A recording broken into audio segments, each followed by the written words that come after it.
Good afternoon, now better. Thank you so much for being with us to celebrate the 150th anniversary of the university and for this wonderful event on dwelling in the Psalms, or Psalms 150. That's a wonderful number because this is the number of years our university is also commemorating. Welcome to this session on how to preach and hear the Psalms. My name is Maria Corneau. I'm a staff here at the Calvin Institute of Christian Worship. I'm one of the members of the executive team, director of the Compelling Preaching Initiative Coordination Program, and also director of Intercultural Learning. So again, welcome to this session, and I am very honored to introduce the speaker. If you have been in the plenary session, you already have savored how good our guest speaker is. Thank you so much, Jared, for being with us.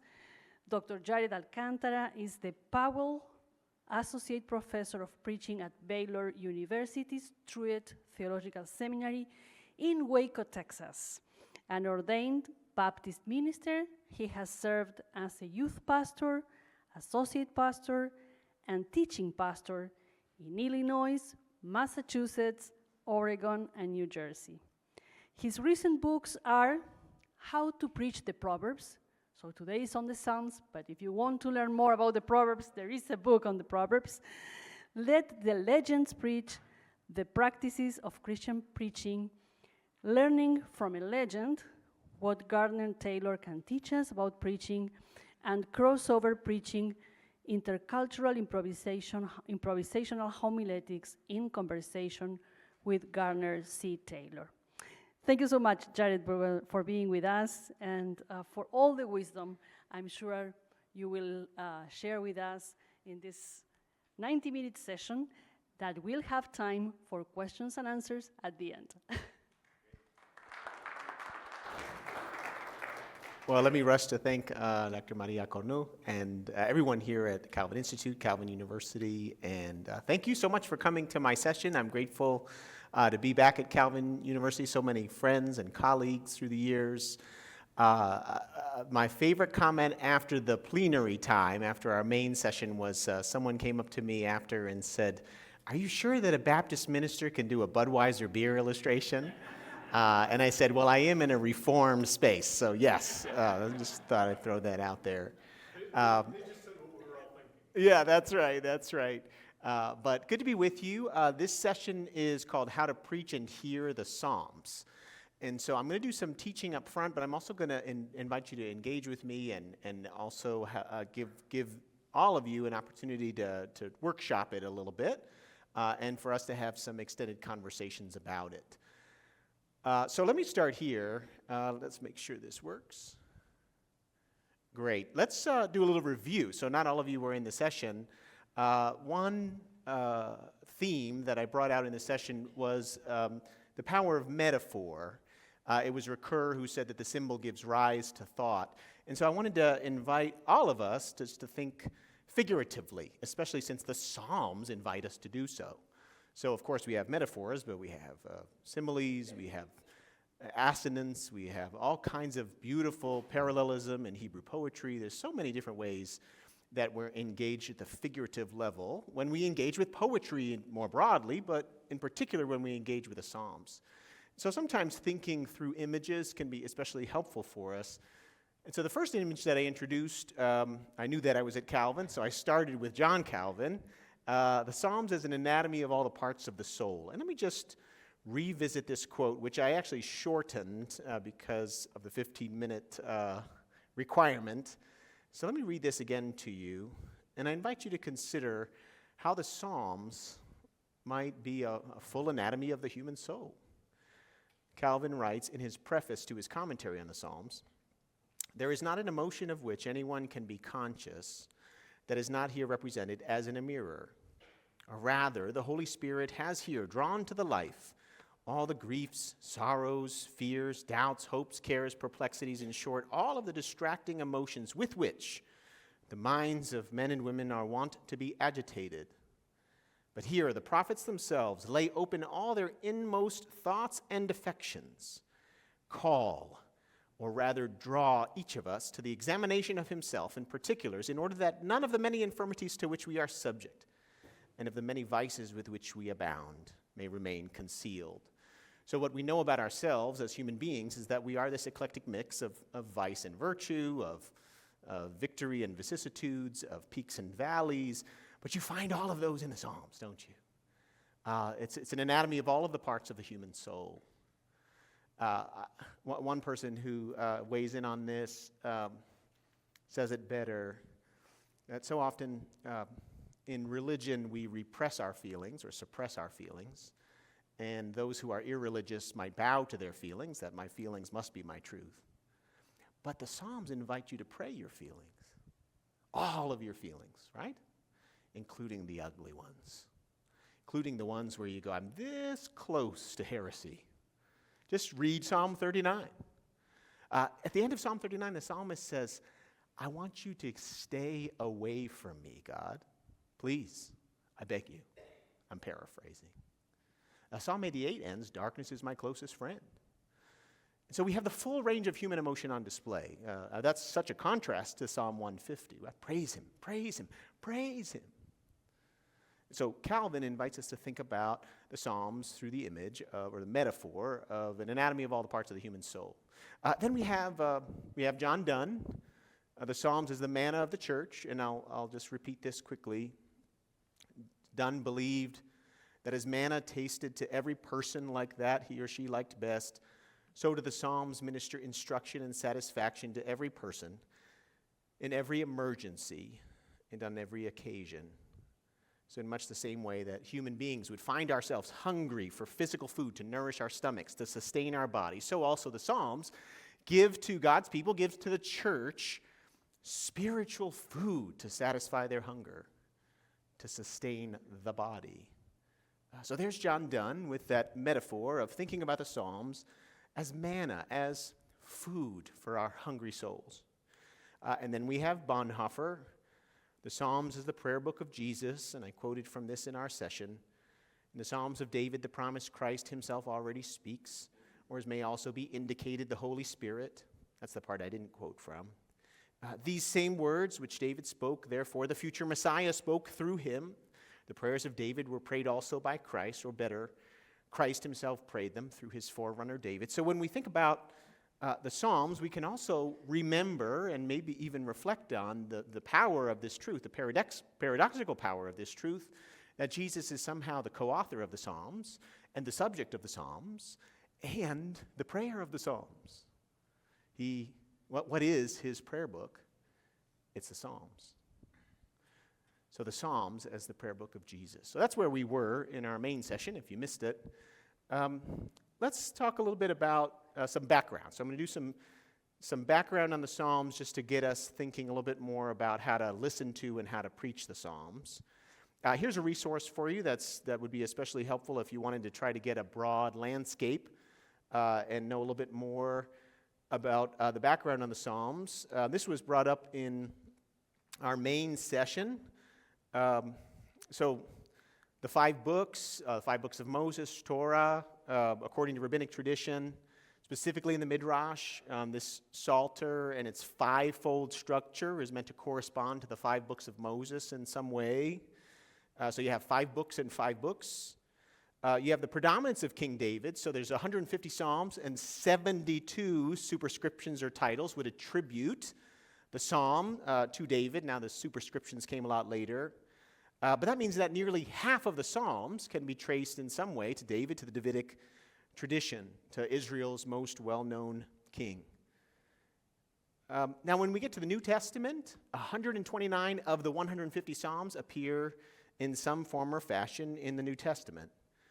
And many of those Psalms are understood as prophetic fulfillments in Jesus Christ, thus their appearance in the New Testament. So 129 of the 150 show up in the New Testament.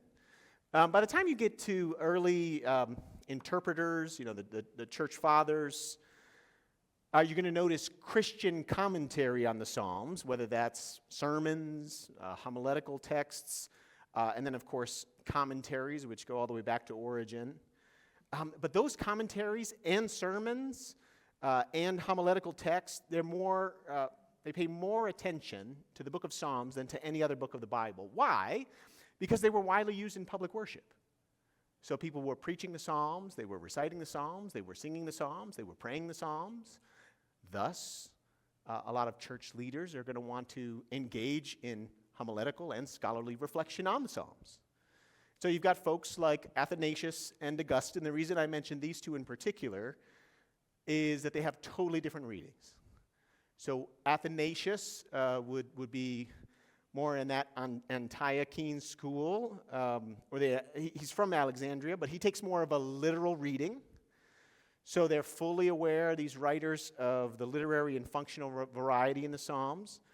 And then Augustine, one of his more famous quotes about the Psalms is, "Christ meets me everywhere in the Psalms." And so he's going to take more of a Christological reading.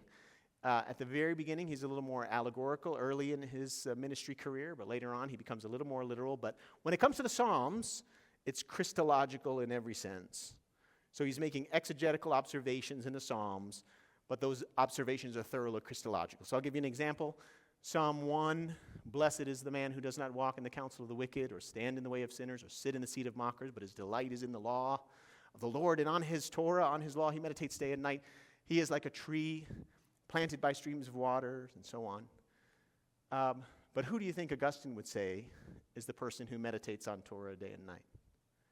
It's Jesus, right? The Sunday school answer is correct on this one, right? It's Jesus. Because no human being could meditate on Torah day and night. It has to be Jesus. And that is Psalm 1, and that's framing the whole Psalter. And so you've got Athanasius on one side, or in one school of interpretation, and then you've got Augustine, who's going to have more of a Christological reading. So we've got Christological interpretations, then we've got ones that are a little more literal, what would be the exegetical observations, and then the Christological part would be different. By the time you get to Luther, his first lectures in Wittenberg, they're on the Psalms. He expounded on the Psalms later in his life. And early on, Luther's an Augustinian in his interpretation. So Psalm 1:1, and that first chapter, it's got to be about Jesus. Psalm 6, it must be a prayer of Christ himself. But then he starts to move a little more toward that Athanasius side of things. Regardless of where he is in his interpretation of the Psalms, he understands the Bible as declina biblia. What does that mean, everyone? It's my little Bible. And so when he sees the Psalms and when he engages in the Psalms in worship, he sees them this way, as his kleine Biblia, his Bible, his little Bible. And so he looks at the Psalms and he believes that the grand unfolding salvific plan of God is even here in the Psalms. That we see creation and we see fall and we see signs of redemption and we see new creation as well. So for Luther, he sees this psalm as a resource for prayer, as a resource for preaching, and as this little Bible that unlocks the whole Bible. So that's Luther. And I am at Calvin University, so I'll say something about Calvin. Wrote a famous commentary on the Psalms. It's got exegetical rigor. It's got rhetorical brilliance. It was considered unprecedented in its day. It's 1557 that he does this. He's got all of this knowledge in Hebrew and Latin and Greek. Calvin's focused on the literal sense, so he's not going to make these immediate Christological or spiritual interpretations of this ancient Hebrew text. He wants to try to treat the text in its own terms as he would argue it has to be. So what happens? Calvin was accused of being a Judaizer. So let me just say this very clearly. Calvin was accused of not preaching Jesus. Let that sit for a minute. Okay? Not being Christological enough. And so you've got scholars like Sujin Pak, who's taught here and done sessions here, the Judaizing Calvin. And so Calvin would preach sermons from the Psalms, and those who would listen, especially those who were theologically trained, would say, those aren't Christological enough. And so he got in some big trouble for not preaching the Psalms in the messianic way that some of his contemporaries believed that they should be preached. So we're covering a lot of ground here, I know. So we'll get to the significance for preaching in a little bit. But I wanted to give some background before we get to the genre. Now, when we start getting into the modern era, we're getting into these movements or kind of schools or traditions of engaging the Psalms. So there's a person by the name of Herder who wanted to look at the Hebrew poetry in particular and focus on the poetic elements. Another scholar named Herman Gunkel looked at the Psalms as a form criticism, and then Gunkel had a student named Mowinckel who looked at the Psalms more historically and through a cult functional approach. And then you've got Westermann and Buss and Gerstenberger, and then Brueggemann comes along and issues in another shift, this idea of a generative approach to the cult in the Psalms. And then this person named Gerald Wilson introduces a canonical approach. And so the story of the Psalter and all of his work, he influenced someone named Brevard Childs, if you've ever heard that name, canonical criticism. So looking at the Psalms as part of this larger canonical tradition. How do we preach and study the Psalms canonically? Also, whether it was Brevard Childs or Wilson, they also wanted to think about the Psalms in terms of their context in worship. So one time a student asked Brevard Childs, what do I need to do deep exegesis? And Childs responded, become a deep person. So a student's asking an OT scholar, he says, become a deep person. So what would it mean to recognize that even though we've got all of these historical filters, and even though we may be thinking about particular Psalms or the Psalter in relation to the larger canon, for most of human history, for most of church history, the church came to the Scriptures for knowledge, yes, but they came to the Scriptures primarily for strength, especially in the face of persecution. And of course, you need good knowledge to get to strength. But their leading reason or rationale for engaging the Scriptures was to get strength, to have hope, to have encouragement in the face of discouragement. And so you've got Childs and others and Wilson who are trying to push us into readings that are more canonical and also into readings that have more of a spiritual ecclesial dynamic. So that's a lot of content there. Take a breath for a moment, and we'll talk about Psalms as a genre. Has anyone ever read C.S. Lewis's book, Reflection on the Psalms? Okay, this book was a bestseller, not just because C.S. Lewis was C.S. Lewis. It was a bestseller because C.S. Lewis tried to engage the Psalms on its terms as a layperson. So often, preachers come to the Psalms or come to the broader Scriptures, and when they preach those Psalms, when they preach those Scriptures, they come with answers, when the typical person often engages the Psalms and engages the Scriptures and has all kinds of questions. I like what Haddon Robinson says. He says, sometimes, too often, preachers will try to answer the questions our parents asked and not wrestle with the questions our children ask. And so you've got Lewis wrestling with questions, but also reminding us that even though the historical and structural and exegetical work is important, that Psalms are poems, and they must be read that way. Here's Lewis. Psalms must be read as poems, as lyrics, with all the licenses and all the formalities, the hyperboles, the emotional rather than logical connections, which are proper to lyric poetry. They must be read as poems if they are to be understood. No less than French must be read as French or English as English. Otherwise, we shall miss what is in them and think we see what is not. Now, if you do preach regularly, or you were taught a particular way to engage with the Scripture, perhaps you might think about things grammatically, historically. You might even have some literary dynamics that you engage in. But here's part of the problem. If you've been trained a certain way to look at the Scriptures a certain way, and you don't really have a poetic frame through which to look at the Scriptures, then you're not going to actually engage the psalm on its own terms. I'll I'll frame it through the lens of the popular expression, when all you have is a hammer, everything looks like a nail. Or our visual artist. Imagine if all he had was one brush and one color. It could still be beautiful, of course, but it could be more beautiful with different types of brushes and different size of brushes and different colors.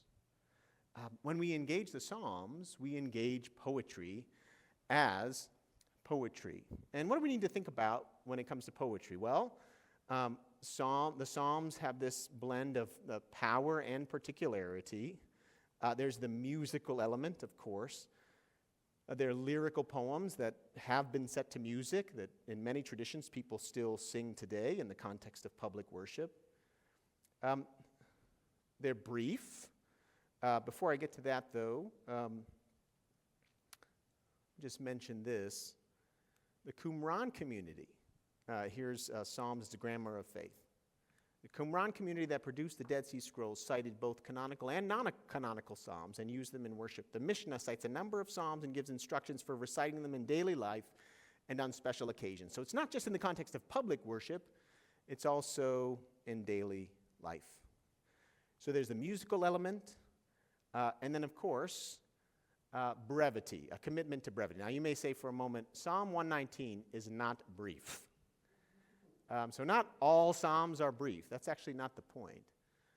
The point is that in poetry, we have what's called, this is George Steiner's phrase, maximal speech. Here's Gillingham. Keble develops the idea that the art of poetry is to conceal as much as it is to reveal. Poetry starts with what is known, and from this reaches out to convey the unknown. So even in Psalm 119, there is a commitment or an attitude toward brevity. There's even a way of structuring the psalm so that people will commit the psalm to memory, right? If you know anything about Psalm 119, you have each letter of the Hebrew alphabet, and you have the poem structured a certain way so that they begin with that letter in each stanza and so on. I mentioned Steiner. Steiner puts the matter succinctly, Ellen Davis writes. A poem is maximal speech. A good poet does not willingly waste a word, and certainly not an image. So you've got musicality, you've got brevity. Not all the Psalms are brief, but there is a commitment to words as maximal speech. And then you have poetic structure. Now, I won't go through all of these. You can take a picture if you want to. But here's some of the words that are used. Might need a little help from our tech. Hold on just a second. All right, okay, we're back. Great. So I'm going to walk around this and not let it close. I closed it for safety reasons, only to have the slides go away. So sometimes they're structured this way, not A does not equal B or A equals B, but A what is more B. Or there's synonymous, so a restatement of the same. Why do the nations conspire and the peoples plot in vain? Antithetical, for the Lord watches over the way of the righteous, but the way of the wicked will perish. Synthetic, I have installed my king on Zion, my holy hill. Emblematic, as the deer pants for the water, so my soul pants for you. Repetitive, ascribe to the Lord, O mighty ones. Ascribe to the Lord glory and strength. Ascribe. And then you have something called a pivot pattern. The Lord has made his salvation made to the nations and revealed his righteousness. So we could spend a whole session talking about this, but we won't. I just want you to be aware that there's so many types of parallelism that occurs in the poetry. So you've got musical elements and maximal speech and poetic structure, and then, of course, you have imagery.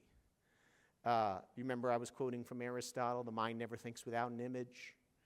W. McNeill Dixon, the mind is not a debating hall, it is a picture gallery. So imagery, the power of imagery, recur, the symbol gives rise to thought. Jeff Arthurs, who's a homiletician, who writes about preaching the Psalms and preaching other genres of the Bible, reminds us of this. The book of Psalms is a storehouse of concrete images. Metaphor and simile fill much of that storehouse, but other forms of poetic language also line the shelves. Hebrew thought, resists abstraction. When I used to teach at Trinity, I've taught at Truett for 7.5 years now, but I used to teach at Trinity called TEDS in Chicago, and we looked at Psalm 100, and I'll actually put Psalm 100 up on the line, on the slides rather. We looked at Psalm 100, and there's all of this powerful imagery, right? Clap your hands, enter his gates, sing songs, listen here. We are the sheep of his pasture. The Lord is our shepherd. I mean, there's image in every verse. And there's this one little section. Know that the Lord, he is God. So we're in a preaching class, and one of the students raises his hand and says, that's the only part of the psalm that I feel comfortable preaching. And why is that? Even though Hebrew thought resists abstraction, many preaching traditions love abstraction, especially when we're trying to theologize, right, and talk about doctrine. We love to be at 30,000 feet, especially if that energizes us. The problem is everybody lives at sea level, don't they? Not everybody, but you get what I mean. We live down here, and our thoughts are so often up here. The Japanese rhetorician S.I. Hayakawa likes to put it this way: we must learn to climb down the ladder of abstraction. That's what the psalmists do, right? Hebrew thought resists abstraction, according to Jeff Arthurs. And so what would it sound like to not just preach abstractly in general, but also to preach more concretely, the way the psalmists write? Here's McCann and Howell. The imagery in the Psalter is extravagant, hyperbolic, wildly flying about with exaggerations and overstatement. The powerful image prods our memory, sweeps away the dust of the daily routine, seduces us into discovering and even expressing something we dared not face or did not know how to face. Here's William Brown. The metaphor's capacity to generate chains of associations not normally found in other words lies in its iconic quality, and more significantly in its power to bring together various levels of signification. The metaphor is the hinge between multiple lines of associations and manifold words of meaning. Okay, so you've got its musicality, its brevity, its structure, its imagery, and then finally there's its movement. Its movement. McCann and Howell weigh in. They say there is movement within each song. A throng of worshipers bustle down a dusty road. Trumpets are lifted, hands clap, moods swing abruptly. The preacher needs to keep pace with the movement within the psalm, to sense where it is going, and to make that journey with the congregation. Now, I quoted from Psalm 22, which begins, my God, why have you forsaken me? Anyone know how Psalm 22 ends?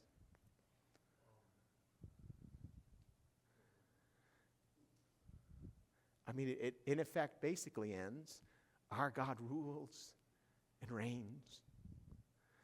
There's a New Testament scholar named Holly Carey. She did her whole dissertation on Psalm 22 because it's Jesus' cry from the cross, right? The cry of God forsakenness. And what she argues is that Jesus was actually performing what is called as an incipit. When you do an incipit, you quote the first half of something so that those who interact with you are able to actually fill in the second half. So if I say to you, the more things change, you say, all right, that's an incipit. And what she argues is that even though we need to sit in the reality that Jesus cries a cry of God forsakenness, we should also sit in the reality that Psalm 22 ends very differently than it begins. Our God rules and reigns. And so what if the New Testament writers, and what if Jesus, when he was crying from the cross, was also saying, it is finished, when he quoted from Psalm 22? It's powerful to think about, right? So my point in referencing Psalm 22 is that it ends very differently than it begins.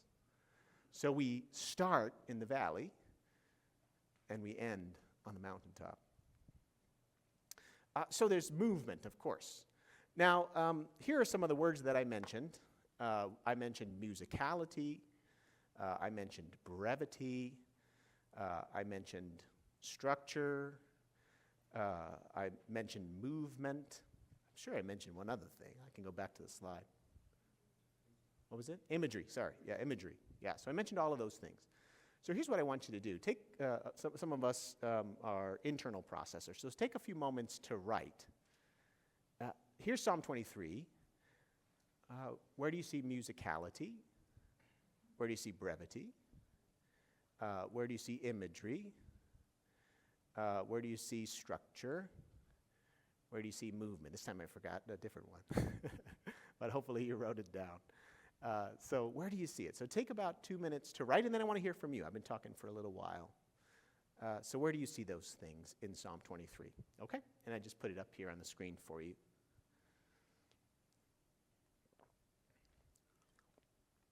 What I might do after 2 or 3 minutes is just have you share with a partner or in groups of 2 or 3 at the most, and then have you share with the rest of us.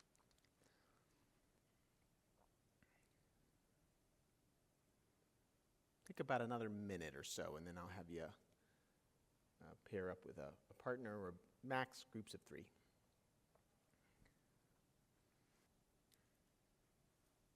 All right, before you break into groups, let me just show you, because I kept missing one, musicality, brevity, structure, imagery, and movement. Okay, find a partner at max groups of 3 if someone can't find a partner, and then just talk about where you see this in Psalm 23, and then we'll hear from you, okay?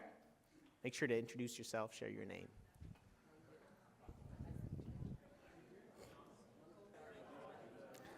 All right, take about a minute more. If you're in a group of 3, make sure everyone has said something. All right, take about 30 more seconds, 30 seconds.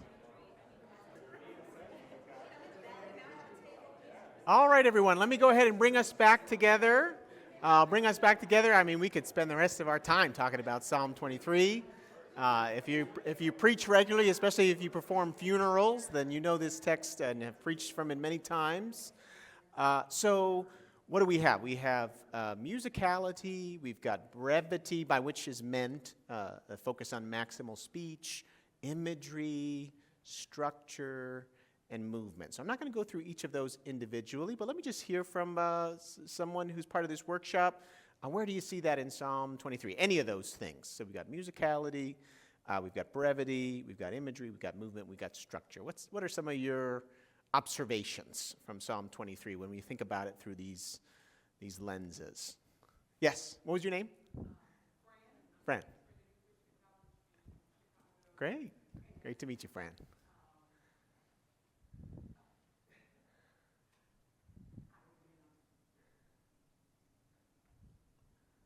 Hello.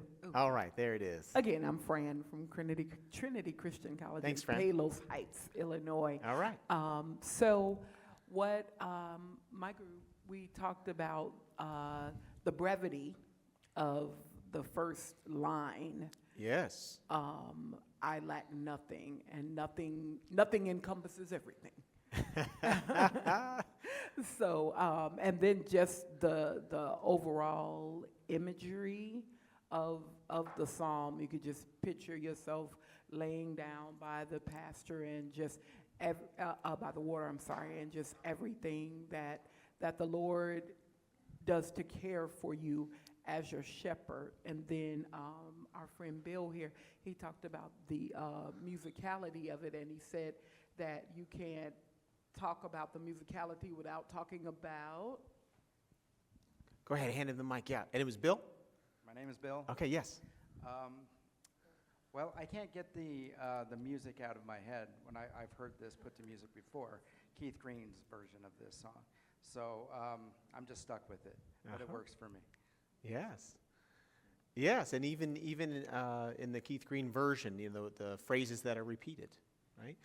Talk about imagery. I mean, look at verse 2, green pastures, quiet waters. Look at verse 1, shepherd, right? You got 3 metaphors by the time you get to the end of verse 2. And that phrase, I lack nothing, it was originally translated, I shall not want, meaning I shall not be found wanting. So that's why many modern translators, since the word want tends to mean desire now, they changed it to I lack nothing. Talk about maximal speech. The Lord is my shepherd. That means that the Lord leads, guides, protects, cares for, right? Think about Jesus going after the parable of the lost sheep, right? The shepherd who goes after the one and carries it back into the fold. Okay, who's next? I think I saw some other hands. I see a hand right there. And share your name with everyone, and go ahead. Hi, I'm John. Hi, John. And just a structural thing, connecting the first and the last verse. Yes. The I lack nothing, and in the last verse, it's I'll dwell in the house of the Lord, where everything is provided. Yes. And so just that beginning and the end of, here I am with Christ, who is my shepherd, the good shepherd, but then it'll be forever. It's That's always right. there. Yeah, that last word, forever, is especially powerful, right? Because even though I walk through the valley of the shadow of death, I will fear no evil. So the valley is painful, but the valley is also temporary. For I shall dwell in the house of the Lord. For how long? Forever. Okay, I see a hand right here. Share your name. Go ahead. Jeff Fenner from Grand Rapids here. Uh-huh. Verse 2 is one that draws me in. Uh-huh. And I'm trying to remember where I got this from. It's been so long. But the shepherd brings you to a place where you can lie down. Uh-huh.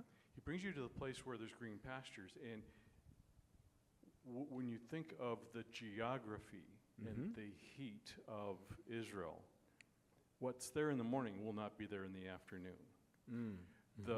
The quiet waters, as you're leading the sheep, you need to know where you can go and where you cannot go, because if there's a storm up in the mountains, that wadi or whatever that you're walking through, that low running creek can in moments turn into a flooded riverbed that washes everything away. So there's a knowledge there about where the food is and where you can safely go and where you cannot go. So Yes, and in that part of the world, in particular in that region, what do you have? You have rainy season and you have dry season. There's 2 seasons. And for about 6 months, it doesn't rain. Now, if you go north, it rains a little more often, but especially when you start moving into the sort of central and southern region, it just stops raining. So you need cisterns, you need water. So to think that there is a shepherd who can lead you to green pastures is a beautiful thing to behold. The superscription says that someone wrote this. Who wrote this, according to the superscription? David, good answer. David was a shepherd, and David raised sheep in what region? The Judean wilderness, the hillsides. So if you're in Jerusalem and then you kind of go up to the Mount of Olives and you look out over the other side, it's pretty much desert. Now there's exceptions to that, especially as you start moving toward the Jordan River. But you have someone who was used to leading sheep through a wilderness and trying to help them find water and help them find pasture. But the Lord is able to do that, David says. David is called a shepherd, right? He's referred to as a shepherd of Israel. But the shepherd of Israel says that there's a capital S, shepherd of Israel. Anyway, I started to preach the superscription. Don't preach the superscription. Preach the text. So let's start here. Or let's keep going here. Say your name. Hello, I'm Ben, also from Grand Rapids. This was more from my group than from me, so feel free to clarify. We were noticing beautiful movement, especially in verse 6. We're headed somewhere together. Yes. And that was a deeply satisfying thing to recognize and see right there. Whatever is happening in the moment, whether it's good, if it's a dark valley, the good news is we're headed toward the house of the Lord, and forever. So big movement there. Absolutely, yes. There's one other movement before that movement. Everyone look at verse 5. So you've got the shepherd metaphor and the sheep, and out of nowhere, you prepare a table. Got a new metaphor, right? Now, different scholars will weigh in on how much is that metaphor connected to the first metaphor. Some would say it is. Some would say, no, it's introducing a totally new one. And the point is to try to mash up the metaphors in order to expand our thinking and our vision as it relates to God. But you prepare a table. So the same God who is shepherd is also a God who is host. God is a Latina in the kitchen, ready, getting some food ready for the family. Because how do we communicate love? Food.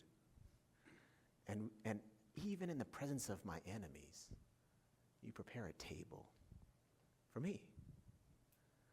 Okay, anyone else? We'll go here, and then we'll keep moving.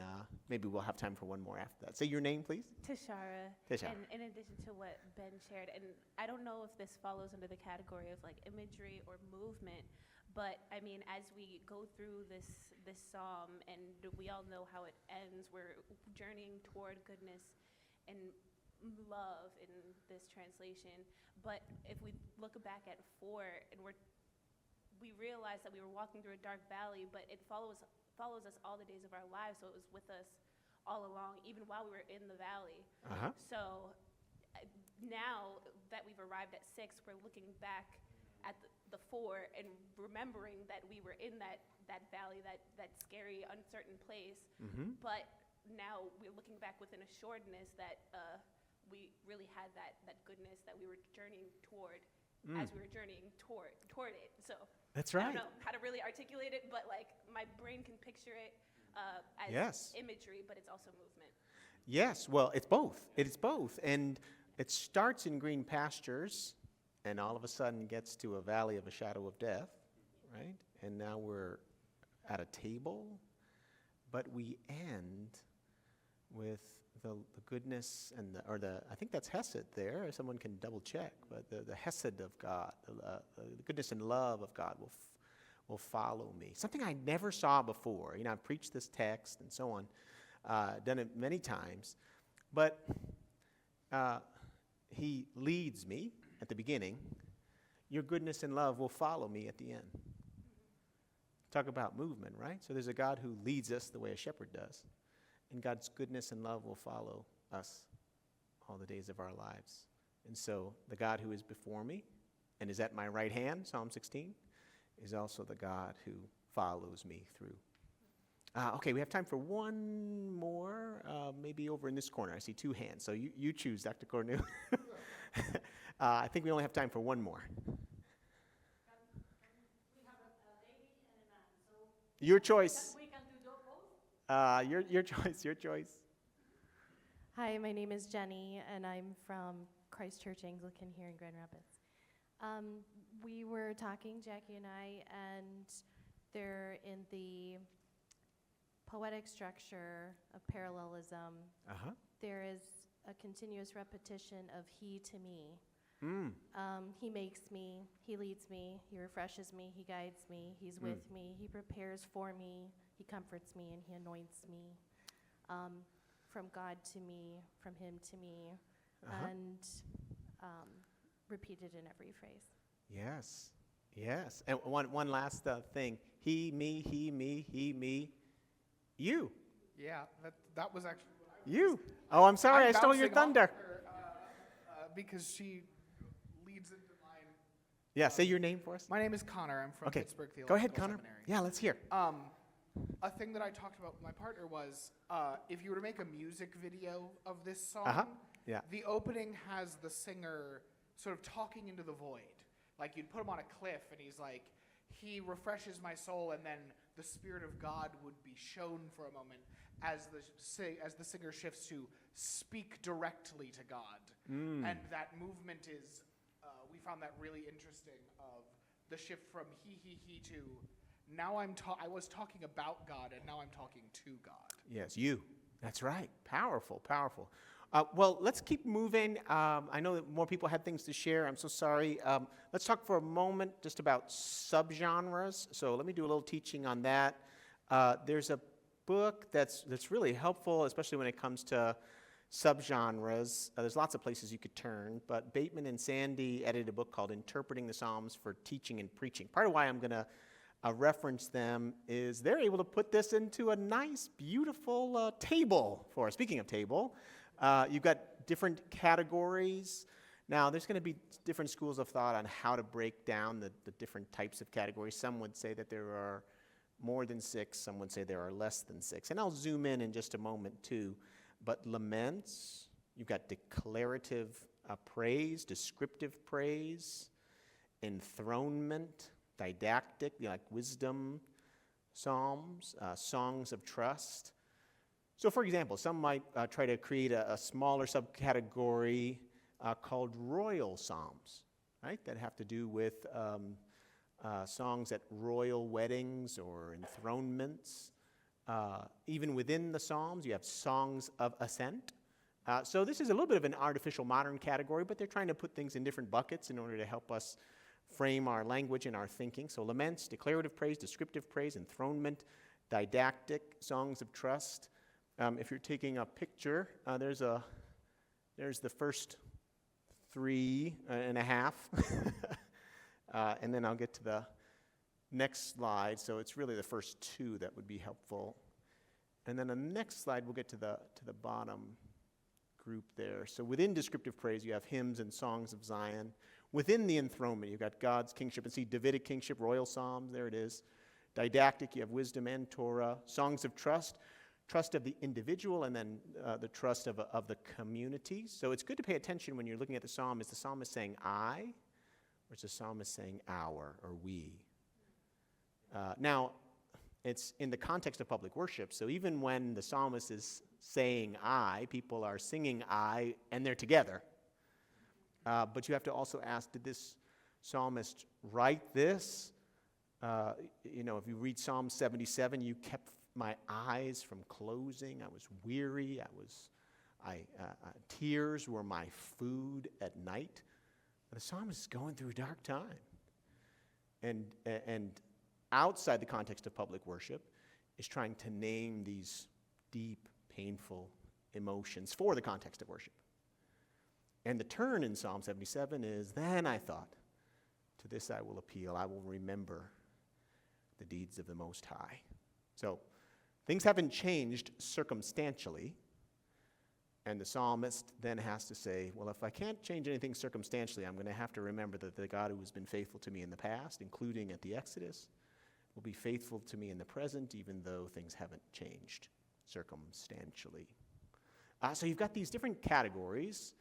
Let me say a word about lament. This is a famous sculpture called the Lamenting Group. I believe it's still on display at the Art Institute of Chicago.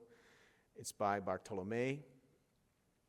According to Sung-Chan Ra, in his book Prophetic Lament, so many North American churches are afraid of lament. Not all of them. There's lots of traditions, and there's lots of ethnicities in which there is plenty of room for lament. But in large part, a significantly high percentage of North American churches are afraid of lament. Here's Brueggemann, whose name was mentioned actually in our third plenary session, our third psalm talk. Much Christian piety and spirituality is romantic and unreal in its positiveness. As children of the Enlightenment, we have censored and selected around the voice of darkness and disorientation, seeking to go from strength to strength, from victory to victory. But such a way not only ignores the Psalms, it is a lie in terms of our experience. Brevard Childs is no doubt right in seeing that the Psalms as a canonical book is finally an act of hope. But the hope is rooted precisely in the midst of loss and darkness, where God is surprisingly present. The Jewish reality of exile, the Christian confession of crucifixion and cross, the honest recognition that there is an untamed darkness in our life that must be embraced, all of that is fundamental to the gift of new life. You see, not every lament ends in praise. Can you think of two lament psalms that don't? Psalm 88, and there's another one. I mentioned it earlier, Psalm 39. God, please depart from me. Get away from me. So we got to ask the question, how are you going to preach Psalm 39? How are you going to preach Psalm 88? Are you going to preach it in a linear way? So sometimes even when we preach the lament, we skip over the lament part and we get to the praise.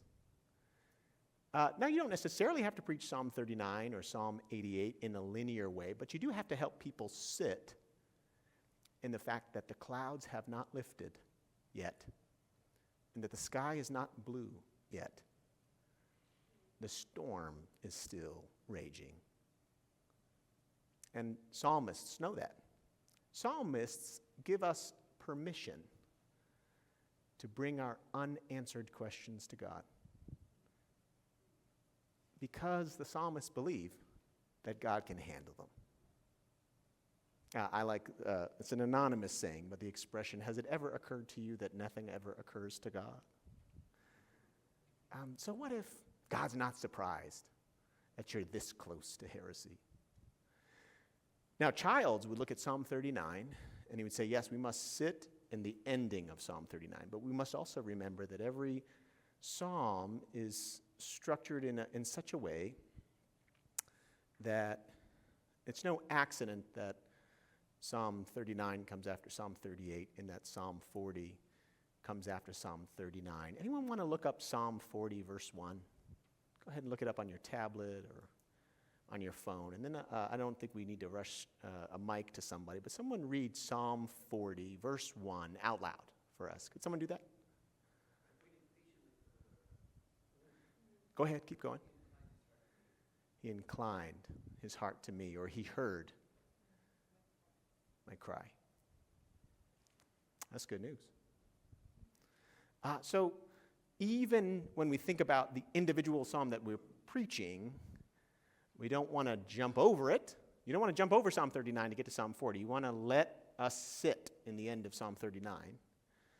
But Brevard Childs and others would say, don't forget that it's no accident that one verse later we read, I waited patiently for the Lord. He inclined and heard my cry. In the words of the gospel song, trouble don't last always. When it comes to preaching and hearing the Psalms, let's talk about some genre-conscious ways to engage them. Now, some of this is really just a restatement of things I've already mentioned, but I want to at least introduce some new words. So the first word is the affective element of the psalm. So we find the full range of human emotion on display, right? You remember Calvin in Anatomy of All the Parts of the Human Soul? In Ken Langley's book, How to Preach the Psalms, here's how he puts it. Thanksgiving psalms remind us of who God is and what God has done for us. Laments remind us of God's compassionate heart and our broken creatureliness. Royal psalms compel us to honor God's kingship. Hymns rehearse his justice and grace. Torah psalms teach us to treasure his word. Even an entrance liturgy like Psalm 24 can be read as a credo full of theological affirmations. It's not just that there are different psalms that point us to different emotions, it's that there's different emotions within the psalms. How does Psalm 22 begin? Why have you forsaken me? How does Psalm 22 end? Our God rules and reigns. So you have this deep, deep hurt and sorrow as you read through Psalm 22. You have an emotional valley that ends with an emotional peak. If you read Psalm 39, you have an emotional valley, valley, little tiny peak, and then you're back in the valley again. Sometimes that's what life's like, right? This little glimmer of hope, this little glimpse of the horizon, and then the clouds come back. So you have the affective, you have the imaginative. A lot of us don't leverage our sanctified imagination. That's a Gardner-Taylor phrase. We don't leverage our sanctified imagination when we prepare our sermons. We might say, well, I'm not a creative, or I'm not imaginative, or we might feel like we're not being faithful to Scripture. You can't be faithful and invoke your creativity at the same time. Perhaps we're worried about that. But here's Warren Wiersbe, who reminds us of this. In our attempt to be biblical preachers, we have so emphasized the analytical that we have forgotten the poetic. We see the trees waving their branches, but we hold the branches still. Examine them scientifically, leaf and twig, and all the while fail to hear the trees clapping their hands to the glory of God. You hear what Wiersbe's saying? You've got this beautiful, living frog, let's say, and the preacher says, I think I should dissect it. Here's some organs for you to see. So the life is squeezed out of it. Its beauty, its color, it's all gone because the preacher killed it. So you have the affective, the imaginative, and I invite you to put your imagination to work That's how Ken Robinson defines creativity, is the putting of our imagination to work. And he says whenever he finds someone who isn't creative or imaginative, he doesn't think that they can't be. He thinks that they've never learned. Just as you might encounter someone who's never learned to read, it's not that they can't read, it's that they never learned to read. Psalms invite us to be more imaginative. So ask the question, how might I be more imaginative when I preach the Psalms and when I preach more broadly? So, of course, there's the storytelling element, and then there's the poetic element, which we find everywhere in the Psalms. We also have the aesthetic dynamic of the Psalms. This is another way of talking about the beauty in the poetry. We were doing that with Psalm 23, weren't we? We were looking at its structure, its repetition, its movement, its imagery. So you remember C.S. Lewis, Psalms must be read as poems, otherwise we shall miss what is in them and think we see what is not. So a lot of literary scholars like to talk about the poemness of the poem. And when we consider a psalm and the poemness of the poem, we notice the figurative language. We notice the movement and the structure and the musicality and the brevity. And so we slow down enough to revel in the imagery, the Lord is my rock, the stronghold of my life. Or God lifted me out of the slimy pit, out of the mire and the clay. Or out of the depths I cry to you, O God. So there's the aesthetic. And then there is the sensuous. That's different than the other word. This means sensory, engaging the senses. So if we don't slow down, we'll miss the fact that the psalmist, remember Hebrew thought resists abstraction? The psalmist wants to engage our voices and our ears and our eyes and our hands and our bodies. So you remember Psalm 100? Shout for joy to the Lord, all the earth. Worship the Lord with gladness. Come before him with joyful songs. Know that the Lord is God. It is he who made us, and we are his. We are his people, the sheep of his pasture. Enter his gates with thanksgiving. That involves our bodies, doesn't it? Enter his courts with praise. Give thanks to him and praise his name, for the Lord is good. His love endures forever. His faithfulness continues through all generations. Okay, here's what I want you to do. It could be the same partner or the same group of three. So here's some other language. The affective, remember we're talking about emotion. The imaginative, the creative elements. The aesthetic, the poemness of the poem, the beauty of it. And then the sensuous. How does it engage our senses? Okay, I'll give you about 2 or 3 minutes maybe to talk with your partner or your group, and then we'll come back together. Okay?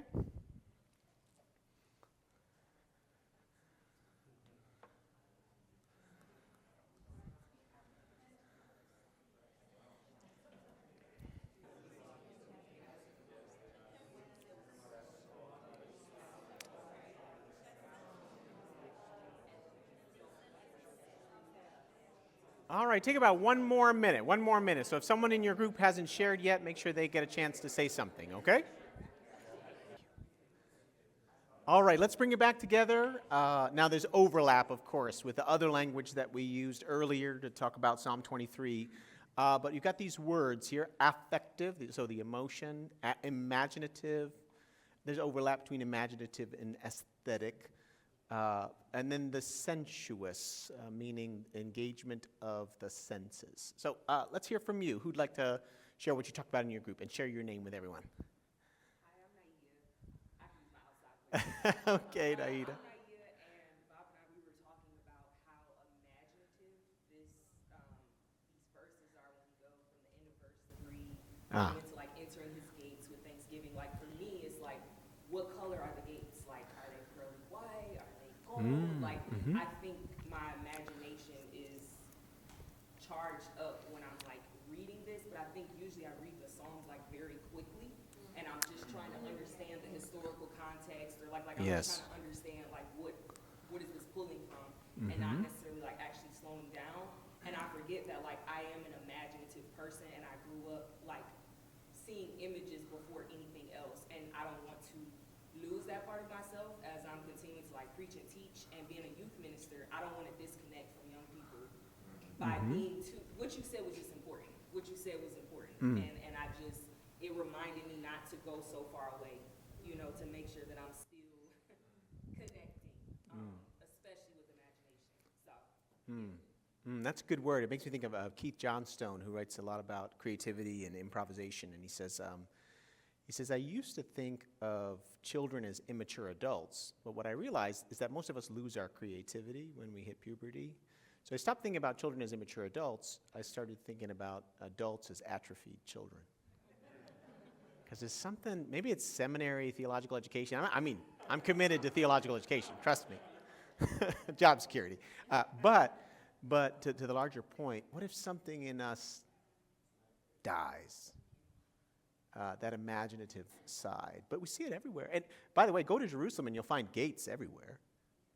Right? Jaffa Gate and East Gate. And I mean, I can't remember all of them, but there's gates everywhere. And then, of course, there's gates into the temple. So there are gates that would be in the imagination of the singers of the Psalms in that era, but then there are new gates. There's gates that we imagine when we sing, and then we invite our people to imagine when we preach. Okay, yes, over in that corner. I'm making you log a lot of steps, Dr. Cornu. Thank you, sorry. Your name? Oh, sorry. Stephanie, I'm Thanks. from a small church near Pittsburgh. Great. I was really struck by it starting with all the earth and ending through all generations. It almost felt like all the earth is all the iterations of earth and all the generations, that turning of time and turning of relationships. But, and I won't speak for my group, but all the generations was also a place where we struggled, because sometimes in our churches we have members whose kids aren't churchgoers or members, Yeah. or whose kids have completely shed the church, right? Pushed it off. And so that was a place where this song has shout for joy, but then it ends with something that's hard to do or believe. Yeah, that's a good word. Yeah, and it's always good for us as we're thinking about how we interpret the Psalms. We also need to step outside of our own experience and say, how might somebody else hear this? Love your enemies might be easy for someone who doesn't feel like they have any enemies. But for other people, love your enemies, they think of their actual enemies who are persecuting them. But I'm glad you brought up the earth, because you have place or space, and then you also have time. So you begin with a place. And there's imagination right there. Often when I read, shout for joy to the Lord, all the earth, I immediately think, all the people in the earth. But what if it's actually all the earth? The heavens declare the glory of God, right? The heavens and the earth shout his praise. And so you have a place beyond individuals within it. We're so narcissistic, right? We center ourselves in creation. So you have a place and you also have time. But the flowers and the plants and the trees grow upward, right? That's They right. grow toward the heavens. Yes, and they bear witness. That's right. Maybe we have time for one more. Over in this corner, you could share your name. Thank you.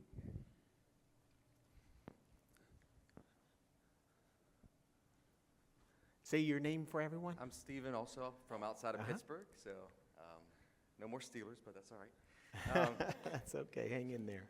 When I look at Psalm 100, I think of, we talked about a child. This is my daughter's favorite psalm, and I don't know why, actually, but when you think of how it makes you feel, but probably from the time she was 4, we say this one, not every night, but I think of the childlike joy, so it Yes. helps spark within me that type of joy, because her face just lights up. So something about it, it's not, you think of other psalms that might be a kid's favorite, but something about this one. And she just shout for joy to the Lord all the earth. And I can imagine her with her teeth missing, so, and this huge toothless smile. And it just reminds me to have that joy in the Lord. Yes, that's right. Yeah, that's such a great insight. For various reasons, we might try to get children to be quiet in church. That's not how this psalm starts. Shout for joy to the Lord, all the earth. I realized this when my kids were younger. I was driving, and I'm thinking about the person in front of me and behind me and looking in my rearview mirror. And out of nowhere, one of my kids, when she was really little, goes, "School bus!" Because she had different eyes to see. And so she saw things that I couldn't see, and the beauty of a big yellow school bus. But she also shouted it. There's something within her that erupted in joy and praise at just the sight of something beautiful. So shout for joy to the Lord, all the earth. Yeah, you can see why children would be so captivated by it, especially if they get to shout when they say the word shout. Well, let me talk to you all about some strategies, just to give you some thoughts on preaching and hearing the Psalms. So hopefully it lands in both domains, the preaching and the hearing. So I'll share some ideas from some of the books on preaching the Psalms, and then I'll also try to synthesize those as we get toward the end. Of course, Arthur starts here. Do what the psalmist did. When preparing, meditate on Torah, meditate on God's Word. Slow down. Engage in some lectio divina. Focus on the images that emerge as you prayerfully, in a devotional and spiritual way, engage the Psalms. Sometimes we'll jump to the academic part, in particular if we've been trained a certain way. We're immediately thinking about how am I going to preach this and how am I going to move from text to sermon and so on, but we move too fast. So when preparing, meditate. Use concrete imagery.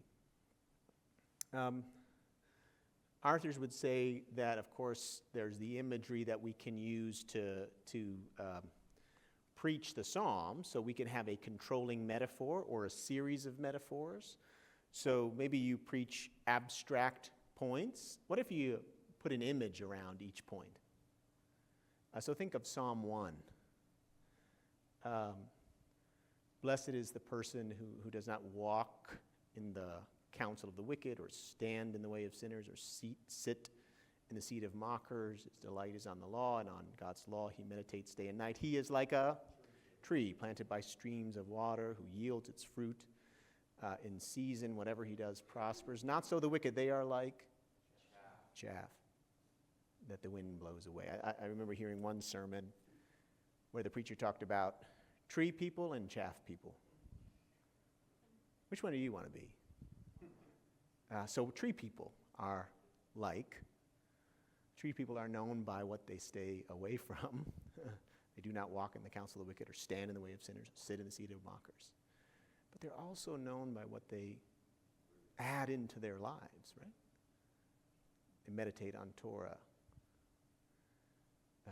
And because they meditate on Torah and don't do those things that are described in Psalm 1, verse 1,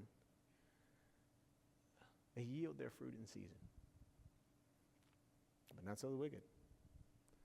Let me talk to you a little bit about chaff people. It's a 2-point sermon. Tree people, chaff people. And it leads inductively to the main point of Psalm 1. At the end of Psalm 1, the Lord only watches over tree people. The Lord does not watch over chaff people. How does Psalm 1 end? For the Lord watches over the way of the righteous, but the way of the wicked will perish. Now, even the way the psalmist writes it, chaff people only get one verse. So even like the structure of Psalm 1, there's a lot about trees and about the righteous, just a little about the wicked. Now, why would that be so important? Because one of the perennial, questions that come up over and over and over and over again in the Psalms would be, why do the righteous suffer and the wicked prosper? And so it's important. Some would argue that Psalm 1 frames the whole Psalter. It's like the big idea of the Psalter, right? It would be important for the righteous to remember that no matter what happens, even if it seems like whatever the wicked does prospers, that God only watches over one way, and the other way is going to perish. But tree people, chaff people. Some other thoughts. To actually structure a sermon according to the emotional peaks and valleys. So you remember Psalm 22? That's where we start. We start in the valley. And we end in the peak. On the peak, I should say. Now, Arthurs mentions kind of like a different approach to imagery. he invites preachers to use actual images, actual music, and of course actual emotion and delivery. But in other words, to mirror the imagery of the psalm, to introduce images. If you have a screen in your sanctuary, perhaps you put images on the screen, even something simple like a visual aid. So he mentions all of these opportunities that we have available to us. Music could be the interspersing of music within the sermon. And then, of course, if we're thinking about it in the larger context of worship, there is the music that comes before and the music that comes after.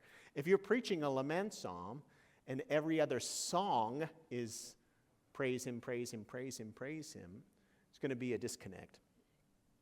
And then use the entire worship service. So that's Arthur's in his book, Preaching with Variety. There's another one called How to Preach the Psalms. I was part of that series. Someone else took the Psalms. And I took Proverbs, which was really, really edifying to me because I had not preached much from the book of Proverbs. But here's Langley. I just want you to be aware of some Langley strategies, so you know about those. A lot of overlap. So grow the sermon from the imagery, speak in pictures, follow the logic of the poem. Re-narratize the psalm. What Langley means by that is that psalms also tell a story. There's a beginning and a middle and an end. And so there's an opportunity to actually tell the story of the psalm when we preach. So what does the beginning of our sermon sound like? What does the middle sound like? What does the end sound like? And how do we mirror, through re-narratizing in our sermon, what's going on in the psalm? This was the big question that Tom Long wrestled with when he wrote the book Preaching the Literary Forms of the Bible. How can I say and do in my context what the psalmist said and did in the psalmist's context? So our sermons could even reflect that movement. So Langley talks about re-narratizing the poem, using poetic devices to recreate the psalm's rhetorical effects. So think about how you might use poetic devices within the sermon. Explicate the poem. That's another way of just talking about unpacking it. And then making judicious use, make judicious use of poetry. So the interspersing of poetry within the preaching from poetry, if you want to think of it that way. He's got a long list. Pay attention to key words. It's more of a lectio approach. Of course, practice in oral delivery that helps carry the poem's meaning. Make sure to read the psalm well as you preach. This is in many ways talking about the emotional narrative that we find, beginning, middle, and end of the emotional movements, peaks, valleys. And Psalm 22 goes like this. And it ends here. So sometimes we think, okay, laments start this way and end that way. Well, not Psalm 39, not Psalm 88. And then even within laments, it's not like things are bad and then things are good. Things are bad, and then they get a little better, and then they're bad, and then they're a little better, and then they're bad. And often they end good, but not always. Preaching psalms within their literary context. Plan a worship service to match the mood of the psalm. And then think about how you might preach psalms on special occasions and services. So, of course, there's funerals, but weddings and baptisms, and consider all of the possibilities that are available to you. So let me just synthesize. If I could give you, oops, sorry, for some reason it went away. If I could give you maybe a couple things to hold on to. How might you build the sermon around the images, or the image or the imagery, the images? How might you match the mood of the psalm? How could you explicate the psalm, meaning to unpack it in some way? And how might you perform the psalm? In other words, there's the re-narratizing of retelling the story. There's also the emotional arc of the psalm. How might you try to say and do in your context what the psalmist said and did in the psalmist's context? As we wrap up, let me just hear from you. I'll just ask a couple of closing questions. What's the most significant thing you're taking away from our session? What's still muddy for you?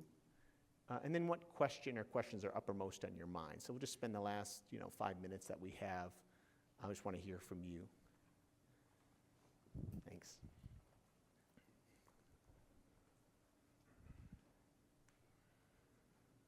And share your name with all of us.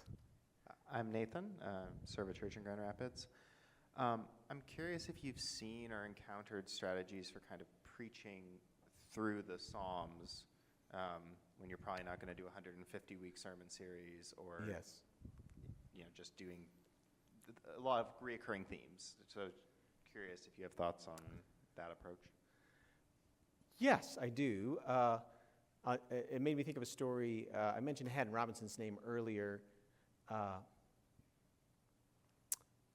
Robinson was originally from New York City, and one of my colleagues now who teaches preaching at another school was in seminary and was the student intern at Robinson's church.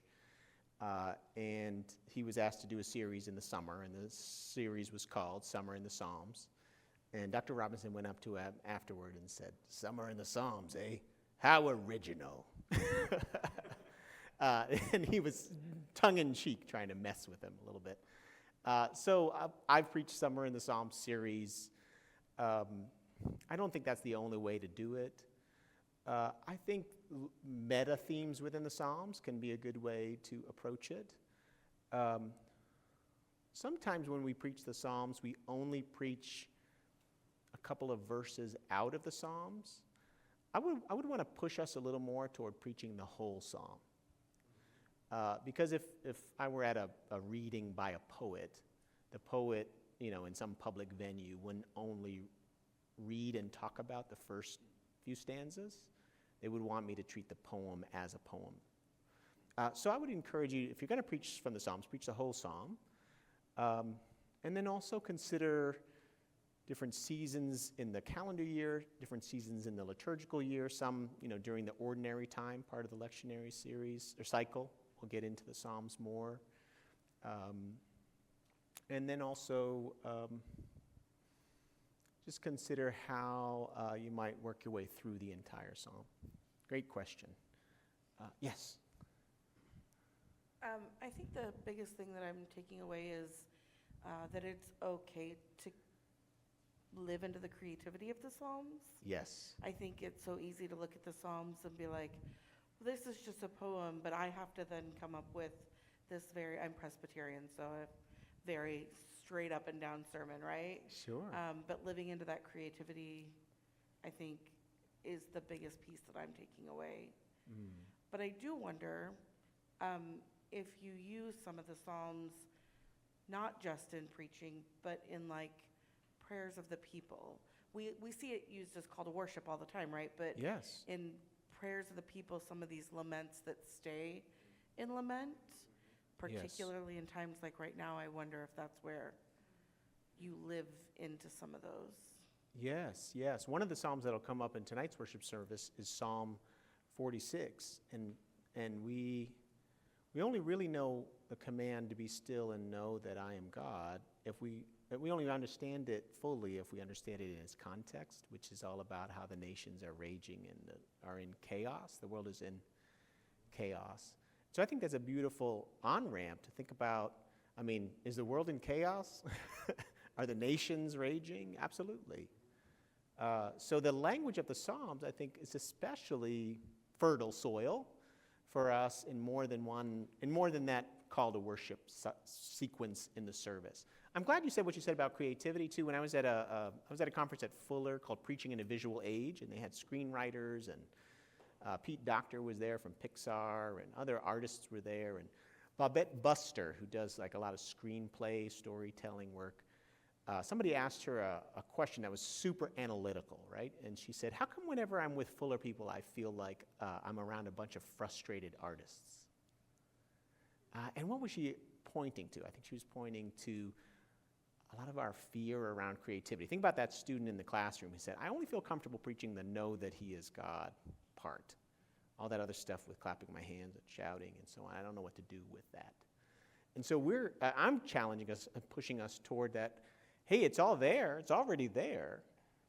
So how might we preach poems poetically? honoring the imagery and the metaphor and the movement and the structure.